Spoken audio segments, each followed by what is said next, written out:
साथियों नमो जय भीम। सबसे पहले मैं बहुजन नायक मानवर कांशीराम साहब की चरणों में कोटसा नंदन वंदन अभिनंदन के साथ आज मैं उनके सामाजिक और राजनीतिक सफर की चर्चा करना चाहता हूं। जैसा आप सभी को मालूम है कि बहुजन नायक मानवर कांशीराम साहब एक असाधारण व्यक्ति थे। साधारण नहीं, असाधारण व्यक्ति थे।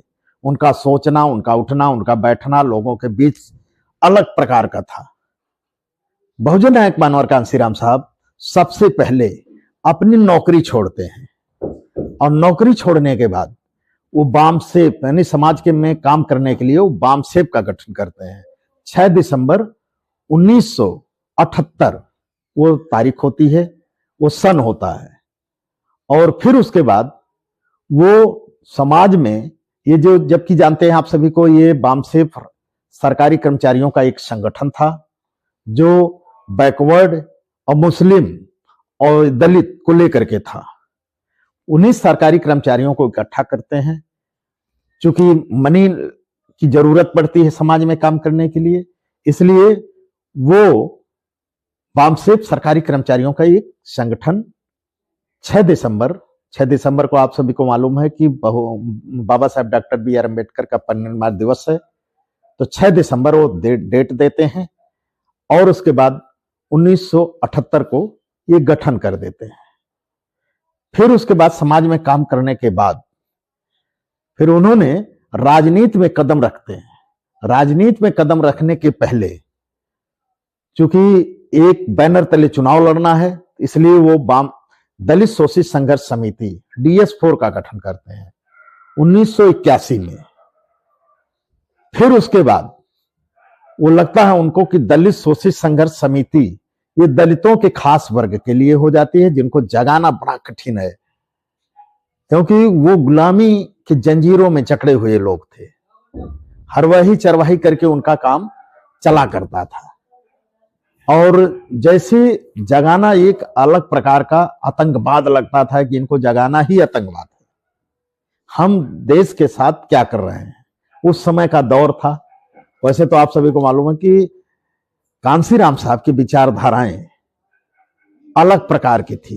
एक बार हमें भी मौका मिला था उनसे मिलने के। कानपुर में संतलाल जी हैं और सब जनसभा लगवाए थे विजयनगर चौराहे पे, वहां भी पैर छूने का मौका मिला। लेकिन वो पैर छूने में जैसे पहुंचा स्टेज पे, वैसे ही उन्होंने गले लगाया, पैर छुआते ही नहीं थे। मैंने कहा ना कि असाधारण व्यक्ति थे। फिर उसके बाद DS4 का, आप सभी को मालूम है, DS4 का गठन करते हैं और अपना प्रत्याशी उतारते हैं 81 से लेकर के। फिर वो लगता है उनको कि ये दलित शोषित संघर्ष, इससे बैकवर्ड जुड़ेगा नहीं, मुस्लिम जुड़ेगा नहीं, इसलिए उसको हटा करके 14 अप्रैल 1984 में बहुजन समाज पार्टी का गठन करते हैं। बहुजन समाज पार्टी का जैसे ही गठन करते हैं तैसे ही कुछ लोग उनके पास आते हैं और उन्हीं के लोग होते हैं। कहते हैं कि कांशीराम साहब, आप राजनीतिक महत्वाकांक्षा में पड़ गए। जैसे लोग पड़े हुए हैं कि उनको सांसद बनना है, मंत्री बनना है, विधायक बनना है, आप भी इसी लाइन में आ गए। आप पहले समाज का काम तो कर लेते, समाज का काम अभी तक हुआ नहीं। कांशीराम साहब ने बड़े चुटीले और चुटकुले अंदाज में जवाब देते हैं, सुनिएगा। वो कहते हैं कि ये बताइए, समाज का काम कितना हुआ अभी तक? समाज का काम आज से हो रहा है।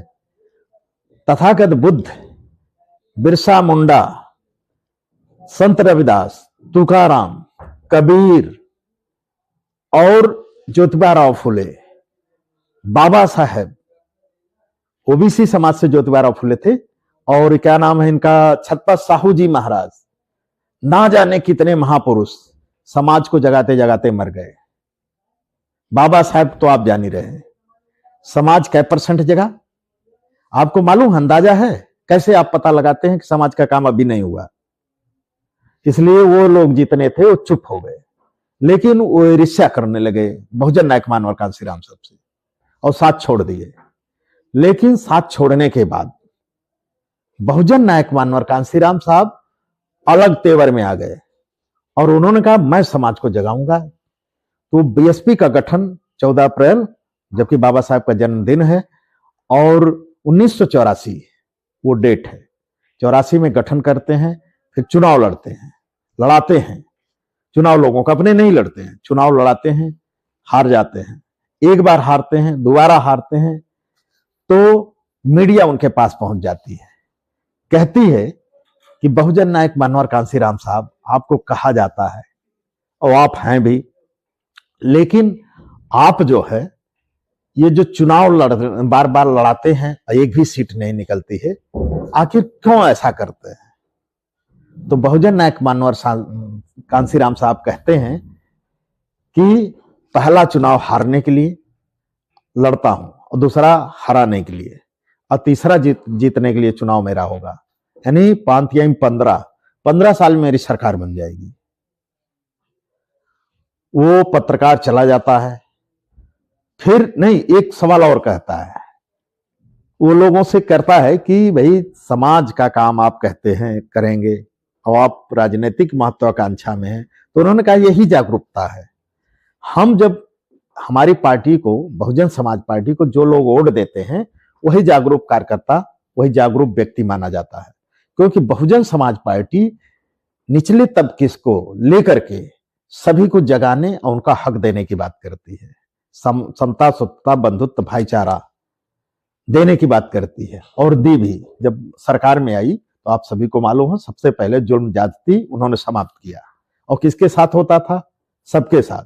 तो उन्होंने सबके साथ न्याय कराया, और सभी लोग बहुजन विचारधाराओं से जुड़े, और फुल प्लेस में सरकार भी बनी। तो साथियों, बहुत बहुत धन्यवाद।